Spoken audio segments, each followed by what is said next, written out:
انسداد دہشت گردی عدالت لاہور نے جناح ہاؤس جلاؤ گھراؤ کیس میں بانی پی ٹی آئی کی بہنوں علیمہ خان اور عظمیٰ خان کی عبوری ضمانت میں 12 مارچ تک توسیع کر دی۔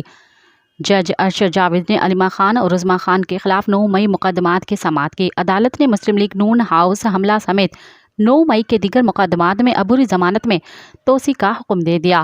دوسری جانب مقدمے کی سماعت کے دوران بانی پی ٹی آئی کی بہنوں نے تحریک انصاف کے رہنما مسرت جمشید چیمہ کو ڈانٹ پلا دی۔ کمرہ عدالت میں مسرت جمشید چیمہ نے عظمیٰ خان اور علیمہ خان کو مقدمات اور روپوشی کے دوران تکالیف سے آگاہ کیا، جس پر دونوں نے مسرت جمشید چیمہ کو ڈانٹ دیا۔